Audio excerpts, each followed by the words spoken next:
Hello, hello, hello. Welcome to the Columbus Metropolitan Club. I'm Deb Hackathorn. I'm a principal with Frost Brown Todd, Government Relations, and I am also the chair of the CMC Board of Trustees. We want to thank today's forum sponsors: the American Electric Power Foundation, Bath and Body Works, The Ohio State University, and the Community Shelter Board. Thank you to our host, the Ellis, for its generous support. We are also very grateful to the Center for Human Kindness at the Columbus Foundation and the Columbus Dispatch for presenting our live stream, which is being carried on CMC's social media platforms. Please join me in thanking all of our sponsors.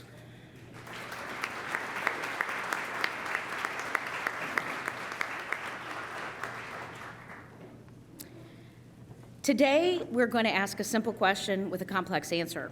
Could we end homelessness in Columbus? We're going to explore this critical issue with today's panel of incredible leaders. So please help me in welcoming Shannon Isom, President and CEO of the Community Shelter Board.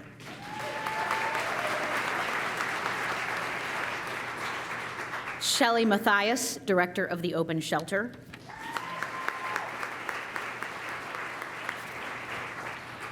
Letha Pugh, small business owner and co-founder of Bake Me Happy, Preston's, and Cafe Overlook.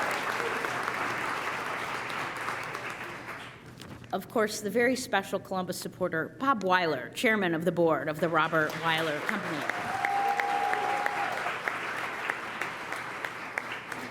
And our host, Ann Bischoff, the CEO of Star House. Ann, welcome back. Thank you, Deb. Good afternoon, everybody. It's so good to be together. Thanks for taking time out of your busy schedule to focus on this bold question: what would it take to end homelessness in Columbus? We might think about homelessness in the abstract as something that happens to other people in some far-off place. But today, I'm going to encourage you to think about this question of homelessness with a mindset of home. Your home. There's a book that I love and a chapter that covers the phenomenology of home. It's called Beyond Homelessness by Brian Walsh. It outlines 8 characteristics of home, things I know I take for granted from time to time, and I imagine many of you in this room do as well. Characteristics like permanence of home. Home is a place that's there after work, every day. Home is a place that's there for the holidays. Home is a safe place. It's a storied place. It's a place where you feel safe, a place that houses your memories. It's a place of orientation, the point from which you view and experience the rest of the world. Home is a place where you belong. It's a place where people know you. They really know you, and they have to accept you for who you are without rejection.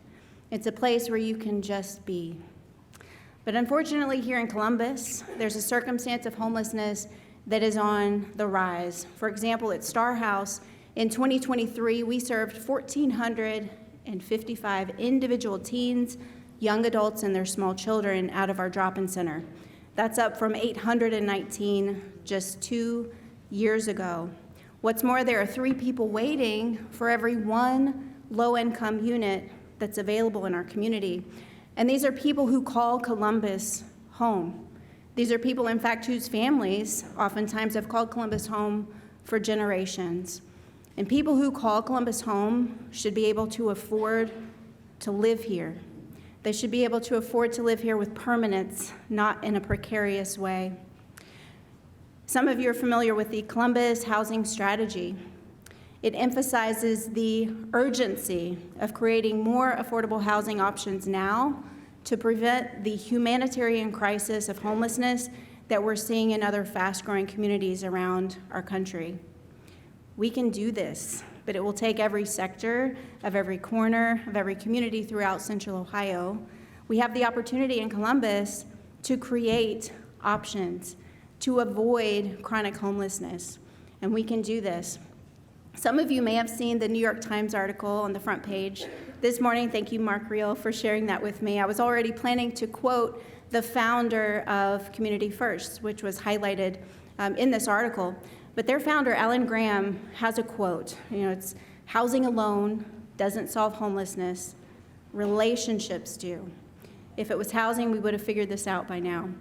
So in addition to, yes, creating more housing opportunity, we have to think about the human condition. People need to be able to not just afford housing, but keep it, and that's what we're here to talk about today. We're going to, the panel and I, walk you through a logic train leading up to this title question: what would it take to end homelessness here? We'll talk about why people are experiencing homelessness. We'll talk about the challenges we're all facing, and we'll talk about some promising solutions here. And then the title question, then we'll kick it over to you, audience, for any questions that you might have for the panel. So let's start with why. Letha, I'd like to start with you today. Tell us a little bit about Cafe Overlook, Bake Me Happy, and from what I understand, some of your employees are finding themselves in this catch-22 of homelessness. Why are people finding themselves in this circumstance? I'm on my third career, my third and final career, that is, and that is housing, and it is a calling. And what I've learned as a small business owner is if your staff aren't stable in housing, in mental health, and even in wages, it affects their work life. And so what I've kind of learned over the years, back in 2009, I owned a home health agency, and I would loan a lot of the women that work for me. I loaned out over $50,000 in cash and only didn't get back $50. So that taught me that, hey, there's a segment of this society who are hard workers. They just need some assistance. And so I carried that over into Bake Me Happy and Preston's, where we try to figure out with staff, hey, somebody's not performing as they typically would perform. Let's figure out what's going on and try to help them. From that, Cafe Overlook was born. And Matt and Sang and I all felt like, okay, here's three people who have three different skills, and together we can take this on. And Cafe Overlook is a workforce development project fully funded by Franklin County Commissioners. They had no idea who they were dealing with when they pulled the three of us together, and we managed to pull it off very successfully. We employ cohorts of 30 people at a time, and we have a waiting list of about 160 people, returning citizens, folks transitioning off of public assistance. And the one issue that we have struggled with is housing. And when the housing is not stable, the tardiness, coming to work exhausted. I had an older woman who was sleeping on the park bench, then she would come into work, and to me that was a sign that something needs to be done. And I'm not a talker, I'm a doer. So a little bit at a time, I'm trying to figure out this housing piece, but I think I got it, I don't want to say I got it figured out. I think I understand the pieces that go into working with the unhoused folks, and it is totally collaborative, and it can be done. Thank you, Letha. Your remarks make me think about the trust-based aspect of emergency rental assistance at the height of the pandemic. The eviction moratorium, we actually saw homelessness level off and in some cases decline in our community. Thank you for pointing that out. Shelley, this next question is for you. Tell us about Open Shelter, the unique function you have in our community, and talk to us about why people are coming to Open Shelter. Why are they finding themselves in a circumstance of homelessness? Yeah. Thank you, Ann. So the Open Shelter's mission is we are an advocacy center and day services shelter for people who are homeless and marginally housed in Central Ohio. We provide crucial needs directly to those in crisis. Coordinated supportive services are also provided directly or by referral. So we provide things like meals, showers, clothing, food, camping supplies. We have outside services that come in and use our facility to provide medical care, free phones, help with SNAP benefits, treatment program providers, and VA help. The guests that we serve are typically in crisis. Our job is to listen, support, provide appropriate tools, and walk alongside them as long as they feel they need us. We believe in a low barrier approach, and the only thing we require from our guests is that everyone conducts themselves in a way that respects themselves, the space, and others, so that we may best meet everyone's needs to the best of our abilities. Because we serve such a diverse population, no two guest needs are the same. So it is important we get to know our guests on their terms so we may understand where people have been, where they are now, and where they are trying to go. When someone feels like you are listening, they will typically tell you what they need. At the Open Shelter, we interact with guests experiencing homelessness every day. The cause of their homelessness varies from person to person. However, we have seen two common threads among many. Did you know if you do not have an ID, you cannot get employment or obtain housing? You cannot get into the downtown Federal Building to get your Social Security card. About 2.5 years ago, the Open Shelter decided to take this issue on. We developed a relationship with the local BMV by which we could send people there to get their ID, and the BMV charged us. We quickly realized people needed their birth certificates and Social Security cards to get their ID, so we started assisting guests in acquiring their birth certificates. Again, we discovered many stumbling blocks to this process.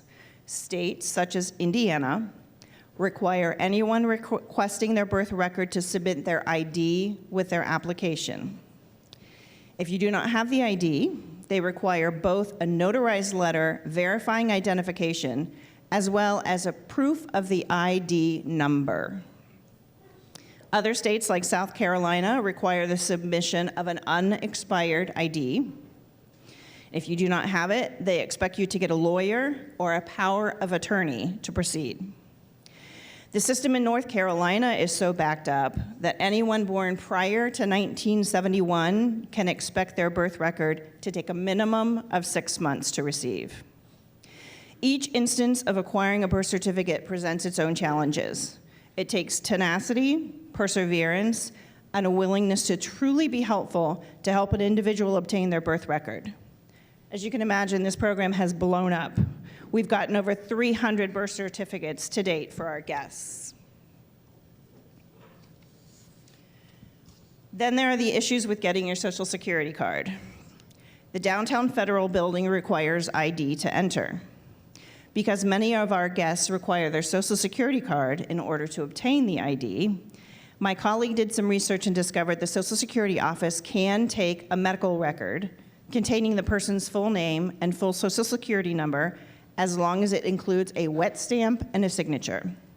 These records are known as face sheets. This worked for a while until one particular security guard decided not to let individuals in without a state ID. All the guests that reported this also reported that this particular security guard was rude and degrading. This took months and many phone calls to resolve. In the end, we discovered that the security guard was simply wrong. On our end, we always send folks with a form provided by the Social Security Administration stating, in the absence of a state ID or driver's license, a face sheet is an acceptable form of ID. This way, we are not wasting the time and resources of our guests, not to mention the frustration of being told no. Thank you, Shelley, so much. I appreciate the overview. This is certainly a challenge that we're seeing at Star House, and I know many of the other shelters, this lack of resources, lack of being able to prove your identity. It's an important part of the story. What I want to talk about now are some of the challenges that we're all facing as we're partnering with people in this circumstance while they're exiting homelessness. And so, Shannon, I'd like to start with you. I know we have the annual homelessness count coming up on January 25th. The annual homelessness count in Columbus revealed a 22% increase last year. The annual count, it was a 22% increase last year, disproportionately affecting our Black community members due to systemic issues like racism and classism, including discriminatory lending practices known as redlining. Furthermore, the housing crisis is expected to worsen for those earning 30% or less of our median income right here in our community. So Shannon, my question for you is, please walk us through the process of this annual count. What is it? And what trends are you seeing and what's at stake as our community grows? Yeah. Let me just first acknowledge that I feel like I'm in a room full of friends and family.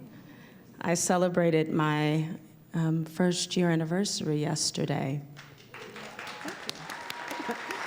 And I'm only noting that because as I look across the room, there is no way that we could not do this without collaboration and relationships. So I must acknowledge that first. The point in time count, which is also called the annual count, is something that every county across this entire country does. And they do it, and we all do it during the winter months, or what the Midwest knows as the winter. We do it in January. Why January? Well, it is the coldest month of the year, and so if people are outside seeking homes outside, and the coldest day of the coldest month of the year, we know who we have to serve.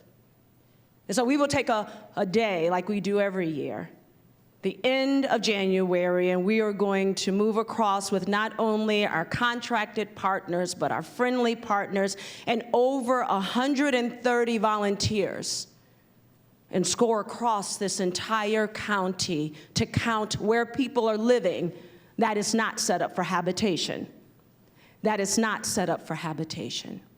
And what we found is that there was such an increase, over 20%, 22% increase in which we knew at the end of our count.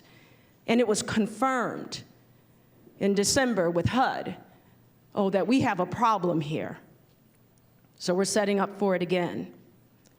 Now, I'll be interested to see what it says, because what I walked into this community is that, of course, there's an increase. It was cold outside, and we had more people that we could count as they came to us. Of course, there's an increase. COVID was over, and so people were able to move more. Well, I will tell you, Columbus, Franklin County, I believe we're going to still have an increase. Why? I believe that the conditions continue to exacerbate. What are the conditions? Well, we have a really healthy economy here. We're growing in leaps and bounds, and what that ends up doing is stretching the safety net. The safety net gets so stretched that some have the holes so big that they go through them. See, the holes used to be tighter. They're not tight anymore. I want to utilize this time when I am able to speak in to not talk about what people can do to pull themselves up by their bootstraps.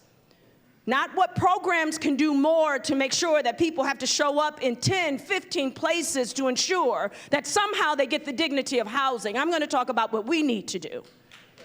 Oh. And so one of the things that we need to do is work with our public officials who hold collective voice. I have found that to be a very positive experience here. The second is I will tell you that I will then thread that with a little bit of forgiveness and grace. We've done some things wrong. We can correct those things. We know how. We live in moments by moments. We can correct those. So grace, kindness. It's the second thing. It's an imperative. The third, you won't be surprised, a whole bunch of money. We need a lot of money. And if we don't get this, the question is, well, what's going to happen? I will tell you, I've talked to our funders, I've talked to our public officials, and I've told them that if you fund us the exact same way that you have funded us last year and the year before and the year before and the year before, we are going to keep the exact same shelter resources. And that's not good enough, Columbus, Franklin County. That if we are growing in one sector, that is imperative that we are aligned in the other. And we must be able to fund the risk of innovation and creativity in human condition. We must. It is obligatory. When Ann asked me what those specific things are, I will be ready. I got them. Very good, very good. Thank you, Shannon. Yes. Thank you. What are some of the other hurdles we're facing, panel, in meeting the needs of people as they're exiting homelessness? Well, first of all, let me also thank CMC for having me on the panel, and I just want to tell you, amongst friends, I know why I'm here.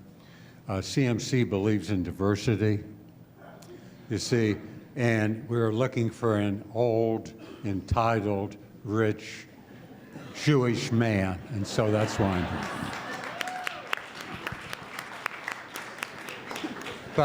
But let me, if I may, I'd like to kind of amplify what Shannon just said about the need for money, if I could. First of all, you know, there's plenty of money. It's just the distribution is not there. There's plenty of money out there. We've got 579 billionaires. Now, how can you have 579 billionaires and have 600,000 homeless at the same time? That's what we have. But if I may just go directly to the question, of course, if I had the answer, I'd be on Mount Rushmore, but I think it's two things. I think it's money, and Shannon, that we've all mentioned, but it's not, it's the distribution of money, but it's something bigger than money. And at my age, I can be perfectly honest, right? It's will. We don't have the will. If the will was there, we wouldn't have homelessness. If the will, because there's plenty of money. We don't have any trouble having a $3 million tax cut without any argument. We don't have any trouble raising the national debt up to $30 billion. Do you know what a billion is? I know a lot of you have $1 billion in your pocket, but here's what $1 billion is. It's 1,000 million. It's 1,000 million. You could do all right with that. And so what I'm saying is the actual number of homelessness, as we've talked about the increase of 20%, I can give you the exact numbers. Unfortunately, this is from Forbes to the extent it's exact. From 582,022 to 653,000 now, they're homeless. It's a national disgrace. I know I haven't answered your question, but you know, when you have prepared notes, you say what's in front of you. But anyway, to get more to your question, what can we do? I want to just give a little shout out here to a friend of mine. Lark Mallory, will you stand for a second?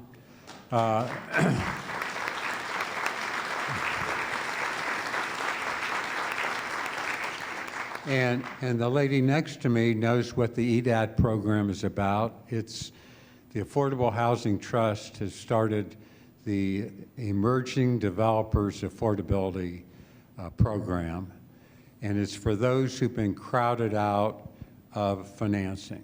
And let's face it, the main reason that we have a situation with a lack of supply of housing is because we have those who have been unable to get financing to start their own business and create houses. And so the EDAT program is one that's targeted to minority contractors, to women, to those who we feel are going to help increase the supply. And so I'll end this by just saying this. I don't remember much from my economics class except that price is related to supply and demand. And the problem right now is the demand is outcreasing supply. When demand outcreases supply, price goes up. We can reverse that if we start increasing the supply. And the unfortunate part is until we do that, the gap between haves and have-nots is going to continue to widen. And it's right now wider, and the polarization is greater than it has ever been in my lifetime, and that takes in a number of years. Thank you, Bob. Thank you. And thank you, Lark, for the creation of the EDAP program. We actually have a graduate of the EDAP program on the panel with us today. Letha, why don't you talk a little bit about your experience with the program and what it's going to enable you to do going forward? I kind of have chills. I literally have chills right now. The program, the Emerging Developers Accelerator Program, basically has allowed me to purchase property and learn about the process of development. I think prior to the program, I'd drive by an empty lot and I'd be like, oh, that lot's only $5,000, I should buy it. I didn't know anything about easements. I didn't know anything about any of it. And every week we learned different components of what it takes to put together a development deal. But what I love the most about it is we really drill down on the numbers. And so all of our projects have to meet certain income requirements, AMI. We're in that 60 to 80%. So we can work, for me, I can work with people in the restaurant industry who can afford $800 to $1,000 a month, typically for rent. And my goal is to increase the capacity for that little niche that I can't take care of everybody. I've learned that the hard way. And so I am pretty focused on, hey, I have a group of people in the restaurant industry, the whole city, who financially they struggle. And there's a range of homelessness. There's the woman who broke her arm and couldn't work for a couple weeks, and now she's on her friend's couch. That's homelessness.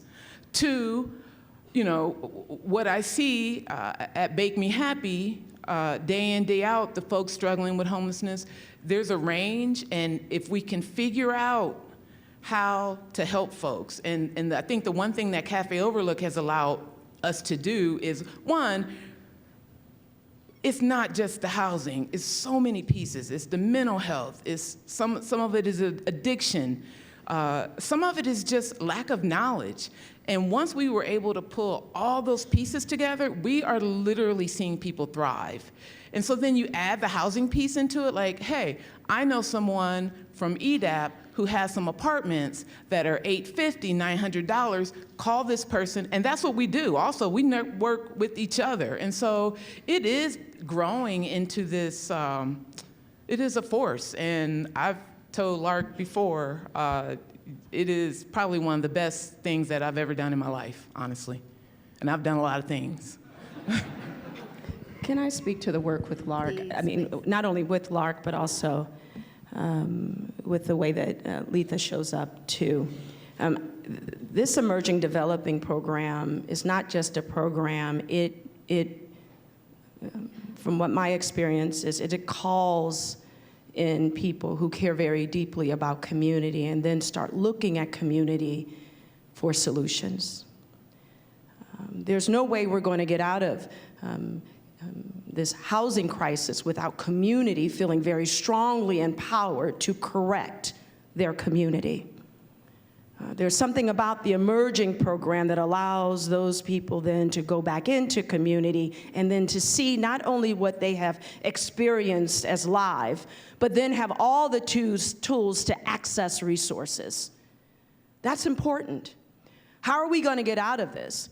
It will not be only through public funding and developers. You hear that? It won't be just that. There must be a multifactorial approach, which includes emerging developers. Letha wears me out. She calls me all the time. Well, My mic on. in a good way, constantly mining for opportunities. Likewise, she has told me, and maybe I'm telling her a secret, that, listen, I don't need to make money here. I need to solve problems in my community. Do you know what that brings to capacity in community? We need that. We struggle with housing first. I know everyone loves that. It is a brand that we all use within this community. But let's talk about what it looks like in action. What it looks like in action is I'm going to first house. What would it look like if I don't put anyone in any of my shelters and I first put them in housing? What would that look like? What would it look like if I didn't need case managers and Maryhaven and Mount Carmel to first go out for people on the land? What would it look like if on the land I put them in housing and then I did those things? What would that look like? Housing first should no longer be a model. It should be for small developers, community members, bankers. If I have anyone who has any religious affiliation in here, it should be, how do we develop first housing? And it will not all look the same. It must not all look the same. That would be an imperative that I think that would change neighborhood by neighborhood, block by block, and then look different for Columbus and Franklin County. Amen. Amen and amen. Thank you, Shannon. I appreciate that perspective. You know, the calling that you're talking about, there might be people in this room who walked in thinking that they couldn't contribute to the solution and walk out of here with that calling that you're talking about. So thank you for sharing that. We need to talk about the greater Columbus community. We need to talk about suburbs. A lot of people think homelessness is exclusive to the inner city, when in fact it is not. I can give the example of Star House. We have a drop-in center in Milo Grogan. Only 11% of the young people coming to us, over 1,000 kids who are coming to us, are coming from the zip code in which our drop-in center is located. In fact, they're coming to us from the zip codes of all 16 Franklin County school districts, including Upper Arlington, Bexley, and others that you would think wouldn't have homeless teens and young adults. Let's talk about NIMBYism. And for those of you who aren't familiar with the term, it's not in my backyard. And this is a phenomenon where people recognize the need for housing, certainly, but don't want certain types of housing created right next door to them. A May 2023 Columbus Dispatch report found no affordable housing complexes for low or moderate income renters in Powell or anywhere else in southern Delaware County beyond a small senior housing complex in Lewis Center, and none in New Albany, and one each in Worthington, Upper Arlington, and Pickerington. So my question for the panel is, how can suburban communities and regional developers and builders be encouraged to help generate housing for their low to moderate income employees?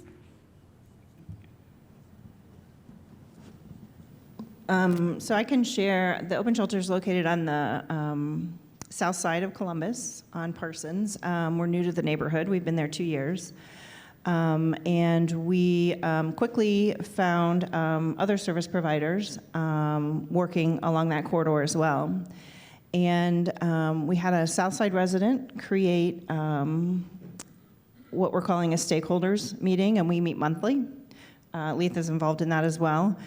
And it's a nice mix of businesses and community members and service providers.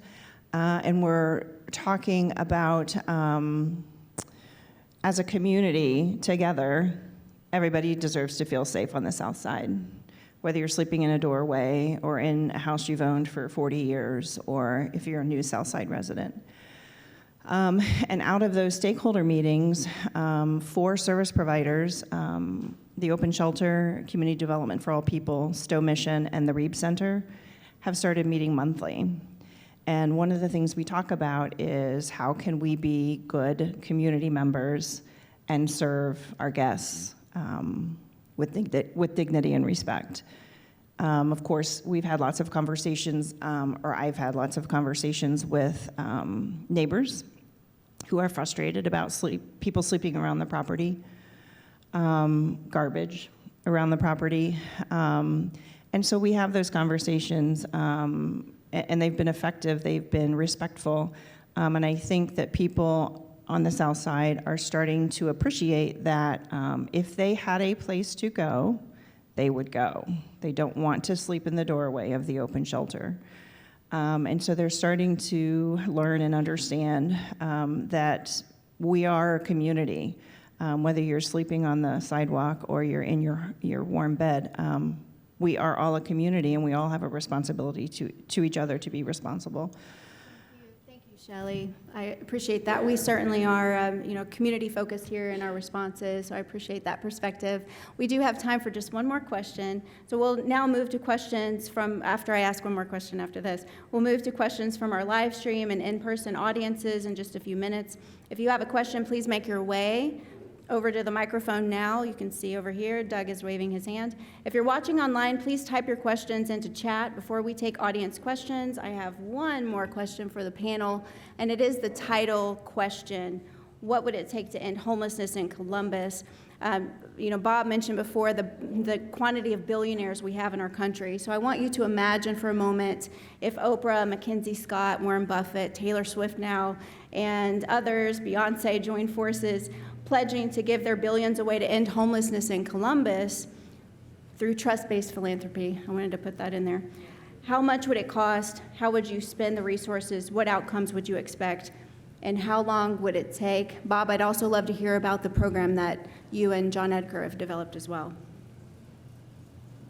Yes, well, as I mentioned before, the money's out there, the will is not. I mean, just to be blunt about it. What people want to do with their billions is kind of a mystery to me. I'm not going to have to worry about that. But what we were able to do, my partner of over 50 years, Don Kelly, who's in his 90s, and I'm not that far behind, over the period of some 50 or so years, we've built a number of apartment communities throughout the city. And we realized you're not going to be able to take it with you.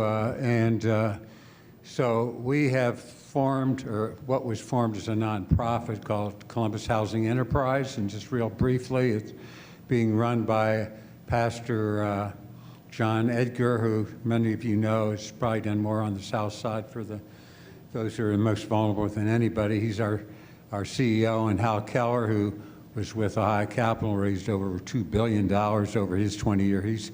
He's chairman of the board, and fortunately we have representatives from Nationwide Children's and Homeport, and CMHA has been kind enough to lend their support and take title so that the taxes that would be paid on these apartments are now going into services, wraparound services, as they say. But the program, in a nutshell, is we're really making a bargain sale. It's not totally altruistic, although we're selling them at half price or less. And those dollars that we're selling them for is being used to pay our taxes and pay off the loan. But the nonprofit then receives these apartments. It's going to be 680 units in 3 different communities. We've already transferred 2. A third one will be this year. But the most important part, I think, is strategically we've located apartments that we built in Reynoldsburg, Dublin, and Hilliard, areas which you were referring to earlier, Ann, is not always welcoming the affordable housing. And we're putting clamps on the rent so that whatever the rent is now stays there. And those there's no evictions, but as people move out, we're going to be running it below market to those who are in the lower income area. And I really can't stop myself from saying that our minimum wage, which I think you know, was $10.15 and went up to $10.45, went up 35 cents. It's based on the rate of inflation, which they're trying to get down to 2%. But getting back to what we're doing is trying to make these units available to those people who have entry-level jobs or maybe on minimum wage. And it's really minimum wage is misnamed. It should be sub-minimum wage. But to try to make these apartments available to them in areas which otherwise aren't welcoming. And I think I'll just end this by saying, how do you make people welcoming of those people who are of lower income than they are? I mean, it gets back to the last question last week when a person was asking, why do we demonize immigrants when we need workers? Why do we demonize those in entry-level jobs and those who are willing to do jobs that most of us don't want, and not let them live in our communities? Thank you.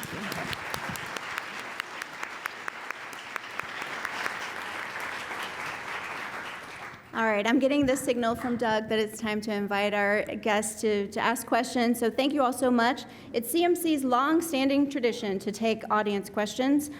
Doug Buchanan with CMC is curating questions from our live stream audience. For those of you with us in person, please join Doug over at the microphone. Out of respect for others, please keep your questions brief and to the point so we can get to as many questions as possible. Please also keep in mind that questions end with a question mark, as we always say here. Doug, what's the first question? And thank you very much, and thank you to today's panelists. And please, I encourage today's panelists to include answers to the following questions in an answer to the title question of our forum today. If you had something to add, please do that. I will throw out a question to get us started. This question comes from Candace Miller with Local Outreach Volunteers. Candace asks, what are tangible ways that individuals and small nonprofits can help end homelessness? I'll begin the answer from a position of comprehensive kind of continuum of care. Small nonprofits are excellent at a couple of things. Small nonprofits are excellent at the business of doing multiple things at the same time with the exact same priority and being effective. I would say that I would ask that they lean into that with not only effectiveness of the programs which are happening and doing. I would like to see more around prevention programming. I would like to see more help on the land. But what I would love there to be, and I believe we already have some framework of this, is a nonprofit coalition leaning into advocacy. If you all heard me last year, I will not move from this.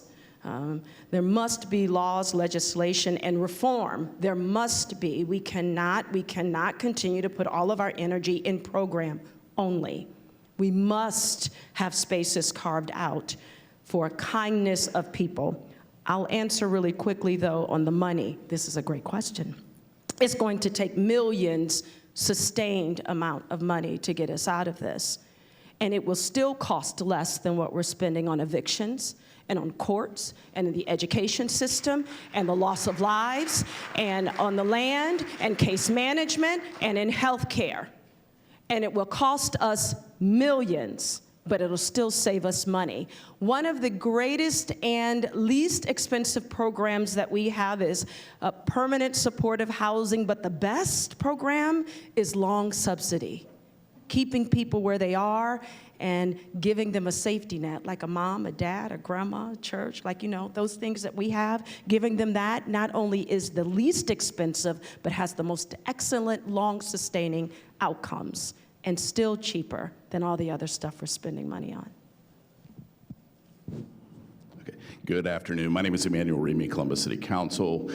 Thank you to all the panelists, and we know how much work and passion that you put into all of this, especially Shannon, happy anniversary. We know the need is great.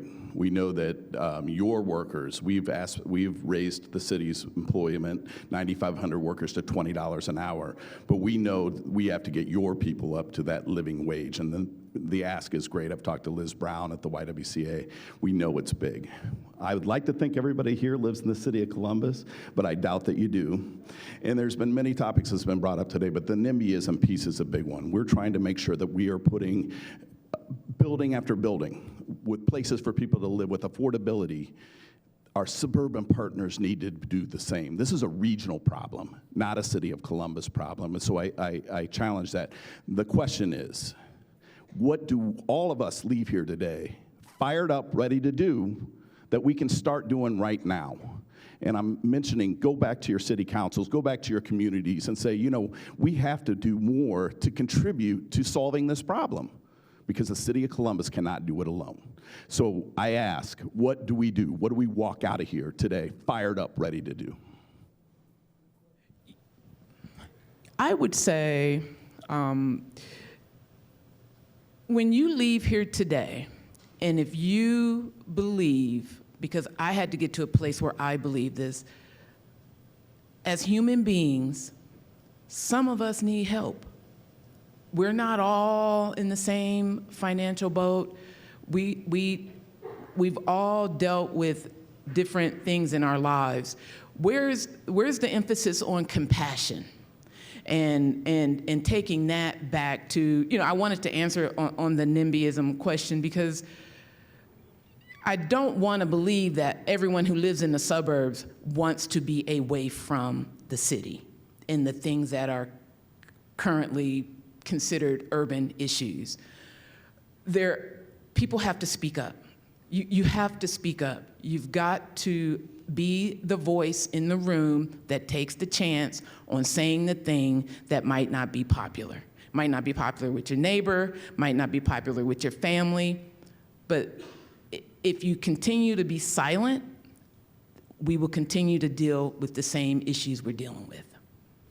And I would just add briefly, I was a school teacher, and then I was home with my kids in the suburbs in Pickerington, and thought that I had it figured out, and wandered into the open shelter 8 or 9 years ago, and was face to face with individuals experiencing homelessness, and everything changed. Find a way to connect. Find a way to see them. You will be, shocked and amazed. They are just like us. They just don't have the support system that a lot of us have.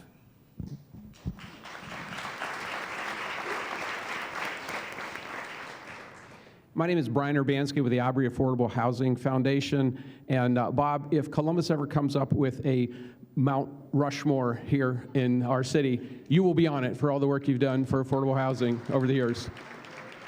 I'm proud to be in a community that has leaders like you. My wife and I have been affordable housing providers for over 20 years. And as Shannon and you, Bob, have expressed, finding capital is very difficult, especially for small businesses like us. Banks really can't help us. We have reached out to the Affordable Housing Trust, which has been helpful to us. And at the end of the day, we need to find capital to expand the affordable housing units that we have to acquire, not to build, but simply to acquire, fix, and furnish those. Bob, in particular, do you have any recommendations? Because we've reached out to City Council as well, and we're looking for non-traditional lenders or outside-the-box lending resources, because I agree with you, the money is out there. How do we and other small housing providers like us find that capital? Yes. Well, first of all, it's not going to be an overnight change, but as far as, and thank you for your nice words, I don't think Mount Rushmore is waiting for me, but I appreciate that. Finding a change, a dramatic change which is needed, is one where we really are going to have to look at our total economic tax structure. And I don't know if this is directly answering your question, but we are in a situation where things are getting worse in terms of the rich getting richer, because the rich are paying less taxes than those who are in the lower bracket. And so to make money available for you and for others who want to provide housing, we're not in a situation where we can find banks who are willing to say, well, we'll make lower interest rate loans, which they should for those in need. And everything is, pardon the expression, ass backwards. Those who have trouble getting money pay more for it than those fat cats like me who pay low interest rate. And so the question is, there's an old saying that money talks and BS walks. This is all BS.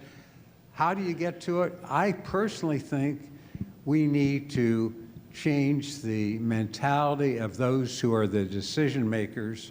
It is face-to-face.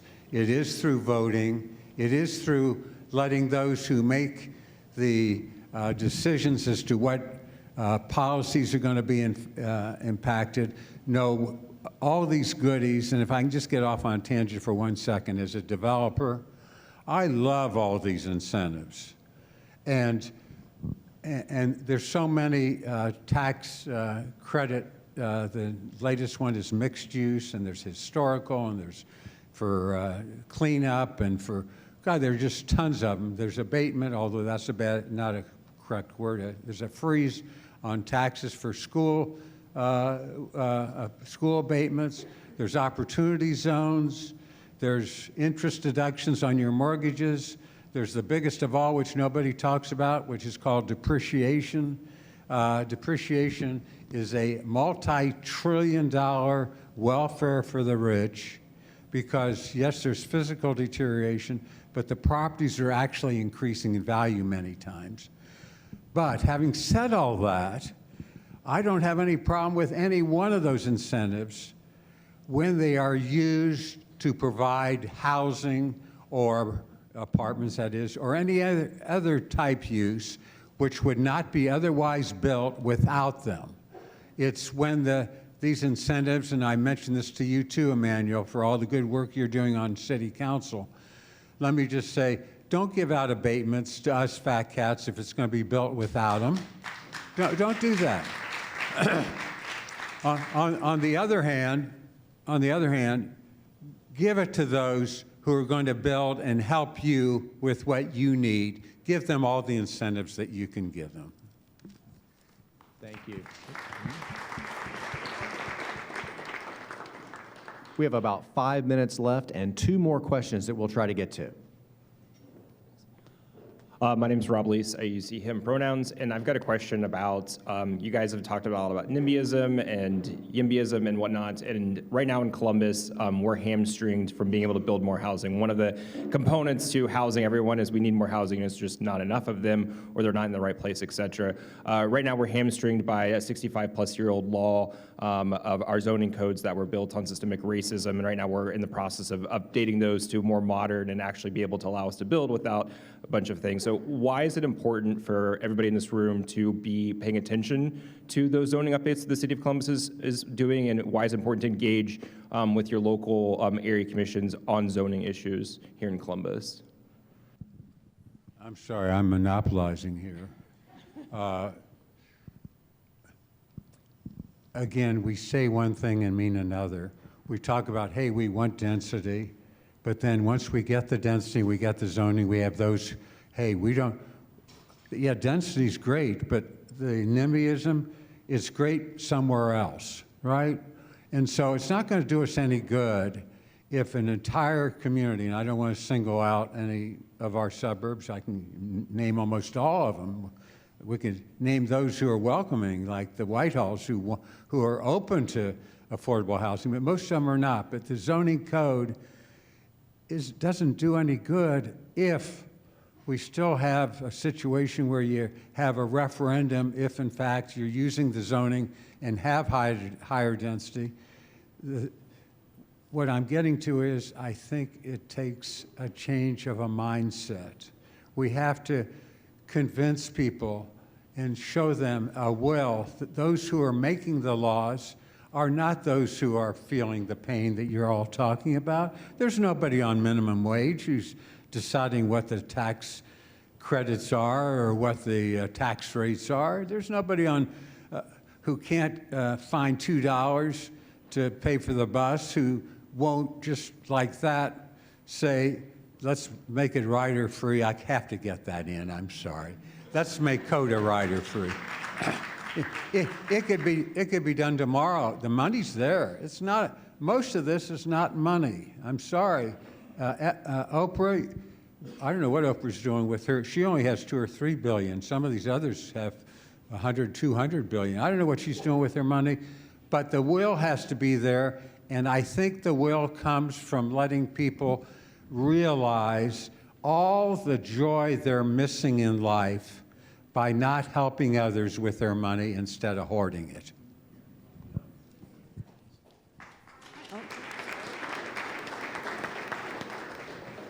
Hi, my name is Leah Boyd. I'm representing Nationwide Children's Hospital, the Healthy Neighborhoods, Healthy Families.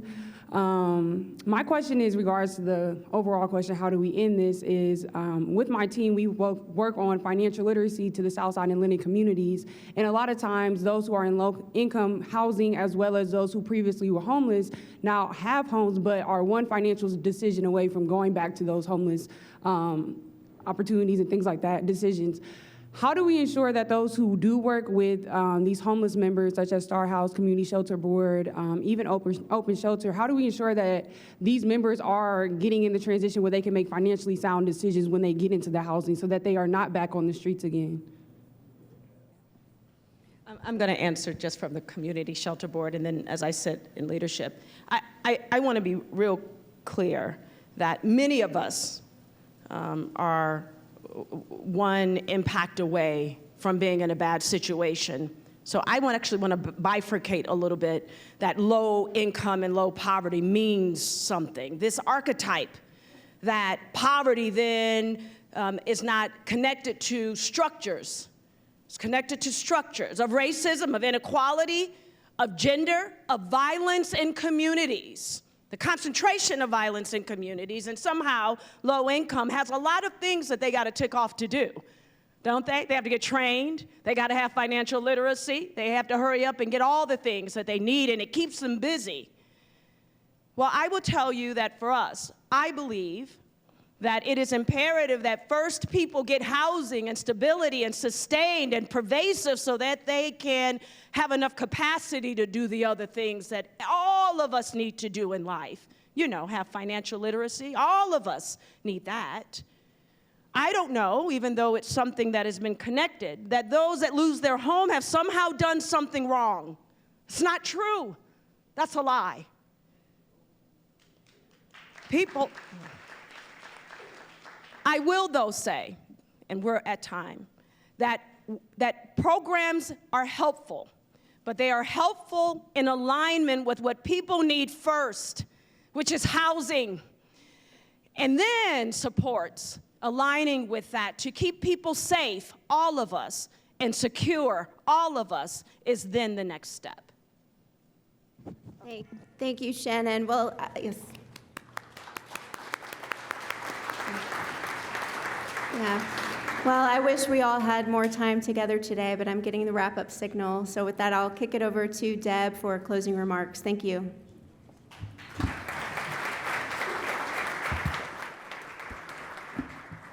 And thank you very much. I hope you're all asking yourselves what you can do to help contribute to reducing or eliminating homelessness here in Central Ohio. Thank you so much to our forum sponsors today, the American Electric Power Foundation, Bath and Body Works, The Ohio State University, and the Community Shelter Board. And thank you to the Ellis for its support.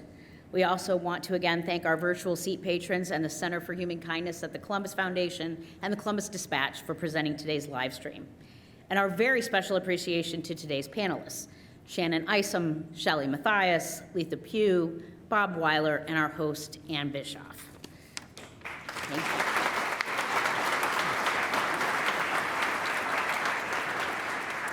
Please take a moment to register now to attend next Wednesday's forum, Creating the City Beautiful, featuring Dave Amos, creator of the hit YouTube channel City Beautiful.